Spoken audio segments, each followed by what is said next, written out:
I've been meaning to do this video for a while, and what I'm gonna do is give you 50 real estate tips that will make or save you money. Number 50, we're counting backwards, right? We're counting from 50 all the way down to number 1. Have a go-to real estate professional. Whether you're buying or selling, it's important to have someone that you can count on, someone that can give you reliable information, someone who knows and understands the real estate market, whether it's commercial, residential, whether you're trying to obtain financing for an investment property, or it's your personal property. Number 49, be prepared, be ready.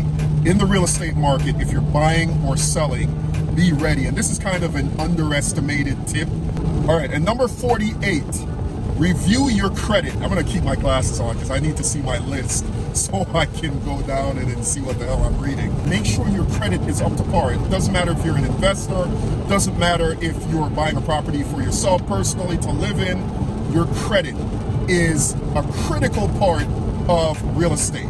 Number 47, make sure you have verifiable POI, proof of income.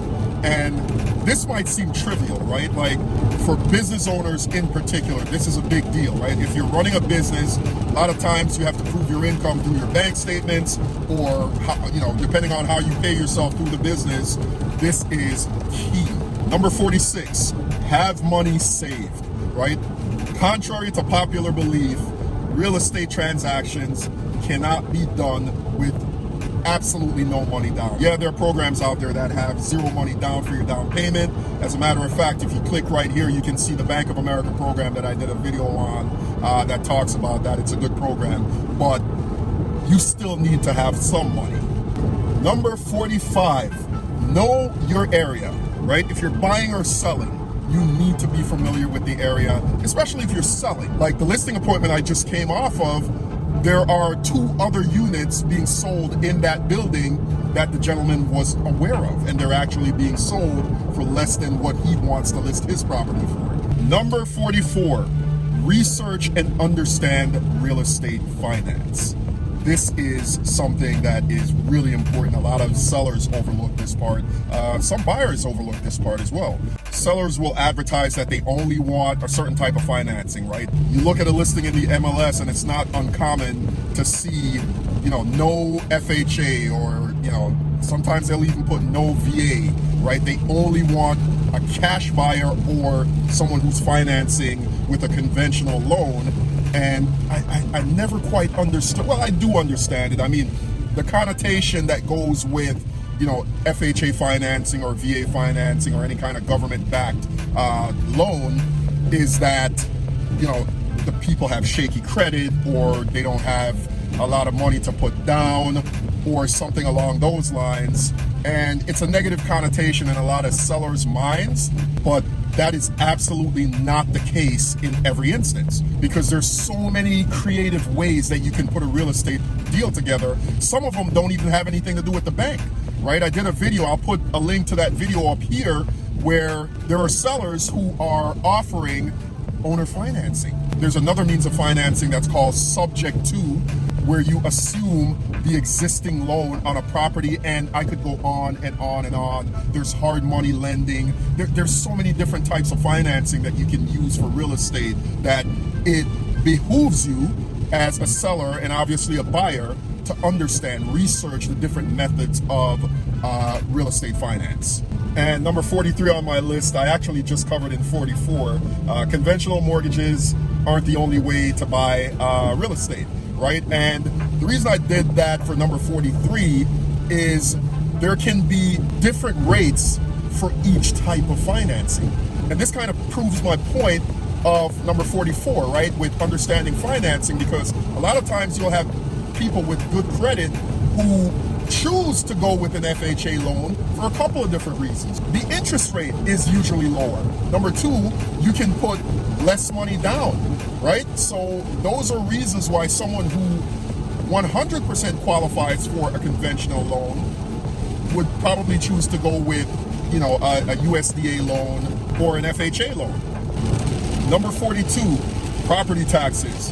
Understand property taxes and how it affects the price of a home, how it affects your mortgage payment, right? Property taxes, when you purchase a home, is included in your mortgage a lot of times, especially if you're a first-time home buyer.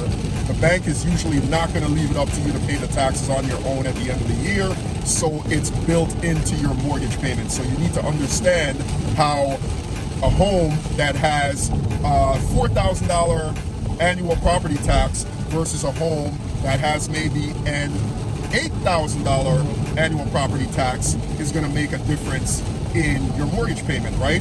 One home has about $350 of the mortgage payment going towards taxes, whereas a home with an $8,000 annual property tax is closer to $750 per month of that mortgage that's going towards paying taxes. Number 41, homestead exemption. Believe it or not, I've seen homes sold where it was the primary residence of the seller and they never filed their homestead exemption. Homestead exemption is an exemption, right, that gives you a discount on the amount of taxes you pay on that property as long as you live in the property and it is your primary residence. So do not neglect that. There's a lot more I could go into with regard to homestead exemption, but for the purposes of this video, I'm just bringing it to your attention.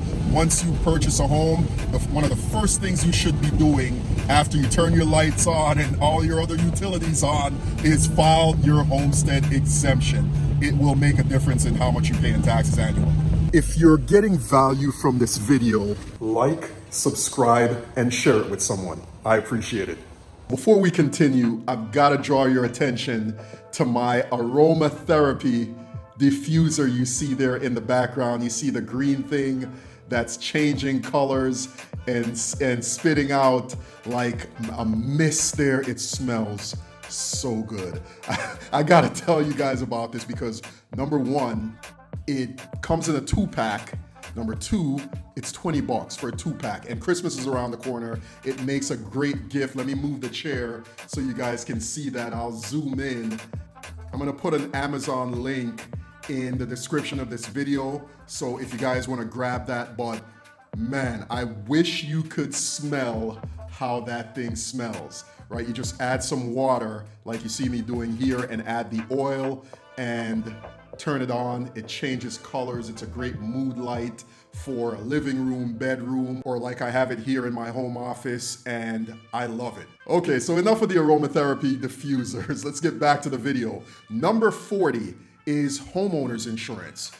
Get familiar with your homeowner's insurance, what kind of coverage you need, the limits of coverage you need to carry, because that's the other thing that's gonna affect your mortgage payment. Principal, interest, taxes, and insurance, right? And there's another type of insurance that we'll get into a little bit further down the list, but homeowners insurance, especially here in Florida, is critical to a real estate deal, and you need to get familiar with that. Understanding it could potentially save you a lot of money. Number 39 is PMI.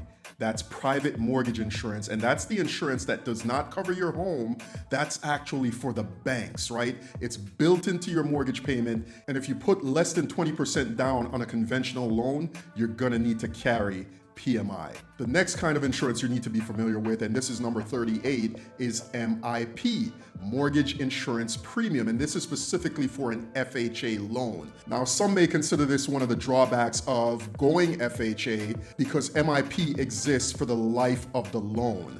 Even if you get to that 80% loan to value threshold on an FHA loan, it doesn't matter. You cannot get rid of MIP insurance unless you refinance out of an FHA loan into a regular conventional loan. Moving down the line of property insurance and insurance that you need to carry, renter's insurance is number 37. And the number of landlords that's requiring that you carry this is increasing. Part of the requirement for properties, especially here in South Florida, that you rent is that you carry your own renter's insurance. Landlords don't want the liability of having to cover damages to their property or damage or loss to any of your own personal property. So number 36, and this is mostly for my first-time home buyers, get pre-approved before you start looking. Right? A lot of times I'll get phone calls from first-time home buyers or people who want to look at a property before they've even been approved by a bank. That's the wrong way to go about doing it. That's putting the cart before the horse. You want to know how much money you have available to you before you start looking. That's just a smart way of going about it, because a couple of things can happen. You can go looking at a property that you think you can afford, and when it comes down to it, the bank caps you because of your debt to income ratio or your income. What you thought you could afford, you really can't afford it, as far as the bank is concerned, that is. And the flip side could be true.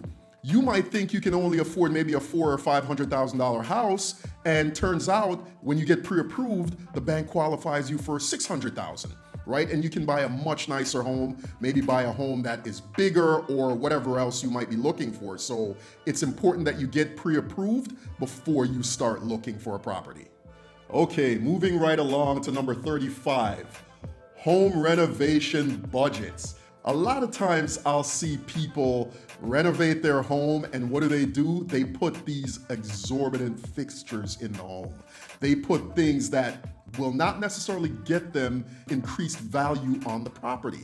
Here's where you want to spend your money first. I'm not saying you shouldn't go all out in your house, and if you want to, do something crazy like put diamonds in the ceiling or something, you shouldn't. Hey, listen, go for it. If you have the budget for it, go for it. However, when you get ready to renovate your home, there's 3 places that you should start with a renovation. And you guys probably already know what those are, right? It's the kitchen, the bathroom, and then the floors. Start there. That is base camp when it comes to doing renovations on a home. Then, like I said, if you want to go crazy on something else, go for it. Number 34, have a home inspector who is thorough. Ideally, you would have already contacted a home inspector. Let them know that you're in the process of buying a home. If you're an investor, likewise, you should have a home inspector that you trust, someone that you're familiar with, especially if you have a short period of time to inspect the home. A lot of times sellers will only give you 10 days or even sometimes 7 days to do your inspection. So make sure you get with a home inspector. I have a couple of people that I usually recommend that are really thorough home inspectors. Number 33, and this one's a pet peeve of mine, real estate photos, right? I can't tell you how many times I'll go on Zillow or even on the MLS. I'll go on the MLS and see 3 half-assed cell phone pics of a property that's being sold for $500,000. There's no explanation for it. I don't understand. But anyways, don't even get me started on that. Bottom line is, if you're a for sale by owner, if you're attempting to sell your property on your own, understand that this is how a potential buyer will be introduced to your property. Sellers who list with me get that service free of charge, where we do a walkthrough video of the property and we do beautiful high dynamic range photos. So when folks see it, there's a wow effect. You want the photos to be so stunning that people want to rush to go see that property. Number 32, stage your property for sale. If people can imagine themselves living in a property, the likelihood of them purchasing it goes up exponentially, right? If you have furniture there, if you have things that people find homey, nice bedding, a kitchen that looks inviting. Number 31, remember curb appeal when you're selling your home, right? When people pull up to the property, what do they see, right? Is the lawn well manicured? Are the trees, if you have trees in your front yard or in your backyard, how does the sidewalk look? How does the driveway look? Is your front door clean? And these are some of the things that you might overlook as a seller, but I promise you a buyer will not overlook it. These are some of the first things they notice when they pull up to a property. Number 30, home buyer grants. There are a ton of grants out there, guys. There is the Hometown Heroes grant. Bank of America has that program that is no money down, no closing costs, etc. I mentioned it earlier in the video. There are also some local municipal grants that are available for first-time home buyers. There are different types of grants out there. Number 29, and this is primarily for my home sellers, don't try to save a nickel and cost yourself a dime. I understand not wanting to spend a whole lot of money and eat into your profits when you're selling a home. However, don't try to save a nickel and cost yourself a dime. Most for sale by owners who are trying to sell their homes on their own are still willing to pay a commission to a buyer's agent that brings them a buyer. I know there are a lot of capable sellers out there, but a lot of times it's less headache for you if you hire a professional. We do this day in, day out. It's gonna save you time, it's gonna save you grief, and in a lot of cases, it will save you money. Real estate tip number 28 to save you money is deduct your interest on your tax returns, right? That's one of the great benefits of being a homeowner. You can actually deduct all the interest that you pay on your mortgage during tax time. You guys know where I stand on this rent versus buy thing, right? I'm a huge proponent of being a homeowner. The benefits are too great. The intangibles and the tangible things, like being able to deduct your interest that you pay on your mortgage on your tax returns. Number 27, this is another great tax deduction, your home office. Every single year, I'm deducting the fact that I'm here working, right? This is my home office. I work from home. I do a lot of things. I make phone calls. I'm making these videos that are going on my channel. This is work, right? I have fun doing it, but it's work. So you are entitled to another tax deduction if you work from home or if you have a home office. Number 26. Closing costs. There are closing costs associated with every type of transaction. Whether you're a buyer or a seller, each side is going to have costs associated with them purchasing the property or selling the property. Having an exit strategy is number 25, and this is really relevant, especially right now with this shift that's happening in the market, because we see a lot of these folks that have Airbnbs, but the market's changing. They used to be at maybe 80 or 75% occupancy, and now it's dropped below 50%. So even if you're buying a home for yourself to live in, still you need to have an exit strategy. You need to figure out, okay, what am I gonna do? What's my plan? When you purchase that property, what is your plan for disposition? Number 24, your must-have list. If you're a buyer, write down a list of must-haves. This is gonna make your life a lot easier, because buying a house can be overwhelming emotionally, mentally. If you have a list of things that you must have, for example, if you know you must have no less than 3 bedrooms, you know you must be within 20 or 25 minutes of your job, those are your list of deal breakers. Once you have that, then you can move on to the list of things that would be nice to have. Number 23, make sure you get an appraisal. And if you're getting a loan through a bank, you may not have a choice there. Most banks are gonna order an appraisal regardless. But if you're someone who's paying cash for a property, at least that way you'll have a solid idea of what the home is actually worth, not these Zillow or online price estimates. Number 22, be ready to negotiate. It's real estate. We're gonna negotiate, guys. It's not gonna go smooth from start to finish. Like, I can count on one hand all the deals that ever went like smoothly. So be ready to negotiate. You could have agreed to a price, and then next thing you know, the roof needs some work, or the plumbing needs to be changed. Or if you're a seller, they say, oh, wow, you know, we didn't have as much money down as we thought we did. Can we work something out? Be ready to negotiate. Real estate deals are not spick and span. They're not always, you know, nice and smooth. You got to work them out, and eventually you'll get to the finish line. Which leads me right into number 21, which is the process can be tedious, right? I just said that. And I'm doing a couple of these itemized, right? Because I want to drive this point home. The process can be tedious. Like, this is one of the number one thing that I deal with, especially with first-time home buyers. You're like, oh my God, the bank called me and asked me for something else and I gave them 5 times already.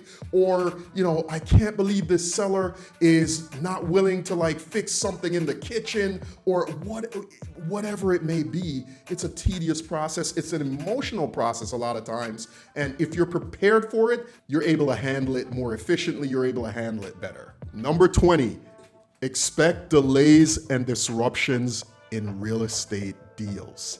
Did I say that already? I'm driving this point home, guys. Expect delays and disruptions.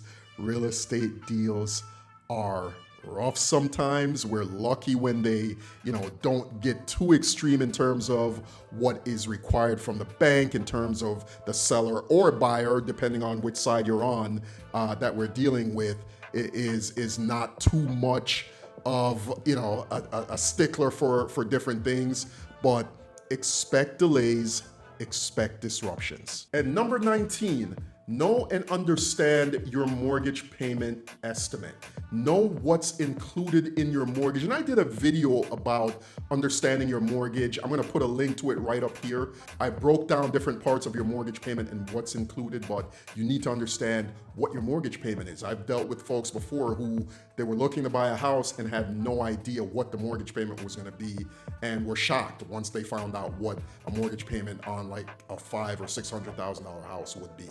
Number 18, work closely with a mortgage broker. I happen to be a licensed real estate broker as well as a licensed mortgage loan originator. So get with someone who, even if you don't work with me, folks, get with someone who you can work with closely and ask them a ton of questions. It is a very involved process taking out a loan to purchase a home. Get with a mortgage broker who can help you and answer all your questions until you're satisfied. Number 17, most condos here in South Florida anyways, require a 20 or 25% down payment, right? And here's a common misconception. Most folks think, well, a condo is maybe a couple $100,000, maybe 150 or 180. You can see condos around this price or even less in different areas of South Florida. And they think, well, it's $180,000. That's great. That means I'm going to have a low mortgage payment and I can afford something like that. But here's the catch. Most of these condos are not FHA approved, meaning you have to come with a conventional loan, number one. And number two, the condo association requires a 25% down payment. Now, think about it. A $200,000 condo that requires 25% down, that's $50,000, right?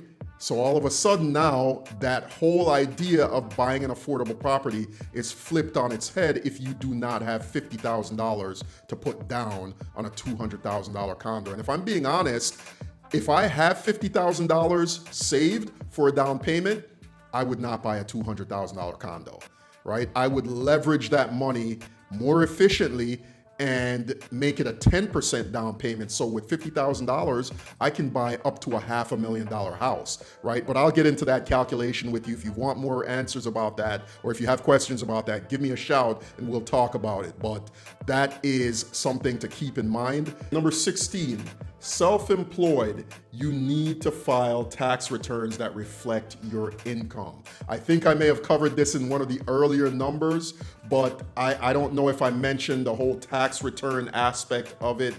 This is a big deal. The reason I'm mentioning this in number 16 is because so many times I deal with entrepreneurs, business owners, self-employed folks, and the biggest problem they run into is that they write off too much, right? You'll have someone who makes six figures, they'll make $100 and something thousand a year, but then they write off like $70,000 or $80,000 worth of stuff on their tax return. So when they look at line 7 or line 8, I think it is, I'm talking about the bank here, when they look at your income to gauge whether or not you'll be able to afford the house that you're looking at, they're like, well, wait a second, your net income is $30,000. Like, you can't buy a $400,000 house. I mean, you're making $2,500 a month.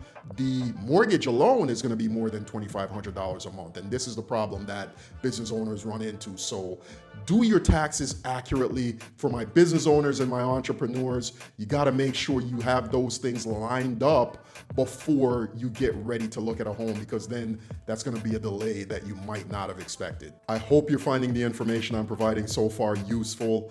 Consider subscribing if you are. Number 15, owning is better than renting. I remember having this debate with an old professor of mine where he said there were certain instances where renting might actually be more beneficial than owning a property.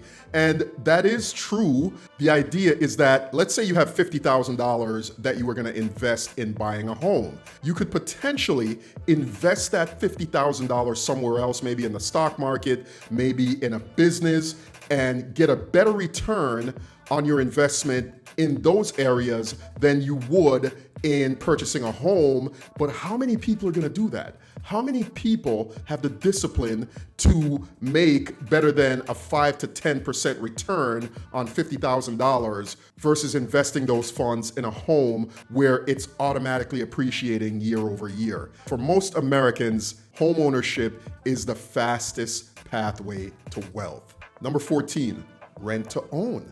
I did a couple of videos on this particular topic. There are companies out there. One of them's Divvy.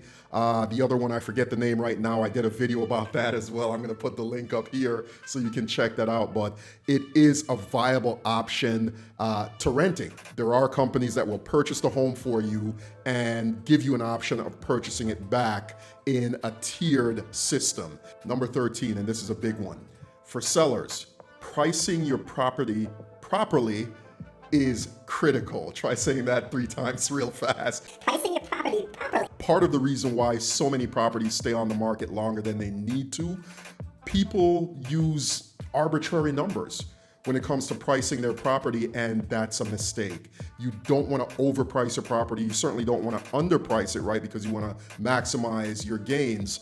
However, coming up with a price for the home you're selling or a commercial property you're selling, any kind of real estate that you're selling is really important, and it shouldn't be looked at lightly. Number 12, speaking of pricing, you can get what's called a BPO, a broker's price opinion, from someone like myself who's a licensed broker. We can give you, it's not an appraisal, but we can give you the very next thing to an appraisal. A broker's price opinion is mostly used by banks for their REOs, real estate owned properties that are in foreclosure, that they're trying to auction out. They'll contact a broker like myself to spare them the expense of hiring an actual appraiser. Get in touch with me, I can help you with that. Number 11, do not waive inspection on a property. Unless you are a GC, a general contractor, or someone with extensive experience in examining homes, don't do it. I usually advise my clients to not do it. And the reason I'm bringing this up is because a few months ago, when it was a seller's market and homes were barely staying on the market for more than 2 or 3 days, sellers were getting $40,000, $50,000 over asking price on their property. People would waive inspection just so they can get into the property. As a rule of thumb, I advise against this. For obvious reasons, this could end up being a very expensive oversight. Number 10, hard money lenders. Hard money lenders come in pretty handy. Now, me being a mortgage broker, I am affiliated with a few hard money lenders, and this is typically good for folks who wanna get into an investment property pretty quickly.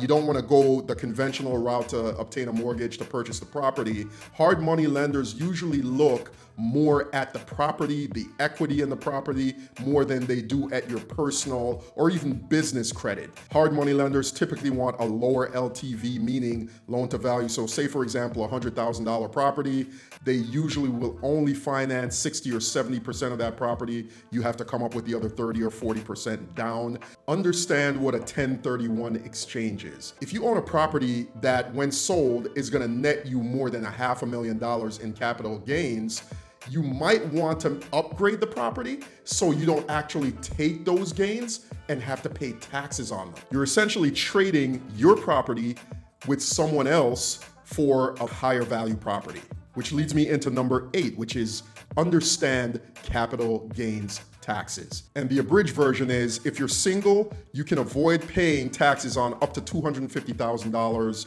on your primary residence if you sell it, and $500,000 if you're a couple. Number 7, an FHA loan. Understand what it is and how it works. So an FHA loan is a loan that's backed by the federal government, the Federal Housing Administration, and it's meant to help folks who have a little bit lower credit score and not as much money down. There are lower interest rates on an FHA loan. And the basic concept is that the federal government backs these loans so that banks can offer them without as much risk. It mitigates their risk when offering these loans. Number 6, a USDA loan, right? And this is a loan that's typically meant for farmers, people in rural areas. It's not meant for city dwelling residences. And it does offer, it's also a federally backed loan. It does offer lower interest rates, and you can finance a property with 0 down on this loan. but not too far outside the city, you might be able to find a property that qualifies to use a USDA loan. I'll actually put a link down in the description of this video because there's a website that you can go on to search an address to see if it would qualify for that. And number 5, a DSCR loan, or debt service coverage ratio loan. That's a mouthful, but essentially what that means is that you're gonna get a loan based on what the property is bringing in, right? The income potential of the property. What is the ratio of the debt service or the mortgage payment to the amount of income that the property is bringing in? Number 4, land trusts. Right, and this one, I've been asked questions about this one, and you know, people think it's complicated, and it's really not. A land trust is a way for you to take title to a property. That's it, right? Instead of taking the title in your own personal name, maybe you want some anonymity, maybe you want some privacy, you don't want anyone to know that you own that particular property, you would take title or deed to that property in a land trust. And essentially, it's a company that you're putting the property's deed in, and you are the executor of that trust, whereas no one really knows who owns it. The trustee is the person who does all the administrative work on the trust, anything that needs to be done on that property in terms of signing or refinancing or anything like that. You don't necessarily have to sign for any of that. You can have your trustee take care of that. Number 3, if you're looking to become an investor, you need to understand what cap rate and net operating income is, NOI and cap rate. I'm putting the formula up on the screen right here so you can understand what the capitalization rate is and what your net operating income will be. Number 2 is a sales contract and understanding it. It is so important that you understand when you look at a contract, especially in real estate, that you completely understand what you're signing. It's tens, if not hundreds of thousands of dollars that's involved. So it's important that you understand a sales contract, a Florida as-is or FAR contract, as we call it in the real estate industry. And if you don't, ask your mortgage broker, ask your real estate broker to explain it to you until you do. I cannot emphasize this one enough. That's why it's so high on the list, because I've seen contracts cost more people money than I can even remember, right? I mean, I could tell you stories about, you know, me helping one client. I actually did a case study on it. I'll put that video up here so you'll see how this story played out. When something says a certain date on a contract, that is what it means. And number 1, what do they always say in real estate? Location, location, location. One of the things that I try to impress upon all my clients, really anyone I speak to, is that you should buy the neighborhood before you buy the house. Understand where that house is, you know, where it is in proximity to where you work, etc. Just understand the location of the property. You know, I remember one time, if I could just tell a quick story, I bought a property, and because of the location of that property, I was so enamored with the fact that it was a brand new property, I ended up selling the property. Let's put it that way. Fortunately, I ended up actually making money on the deal, but choose the location of your property wisely. You can't pick up real estate and move it somewhere else. So there you have it, guys. We finally got there. Those are the 50 real estate tips to make and save you money. Let me know what you think about this. I put a lot of time and thought into bringing you these tips. I hope you found it helpful. Don't forget to like, share, and subscribe. Talk to you soon.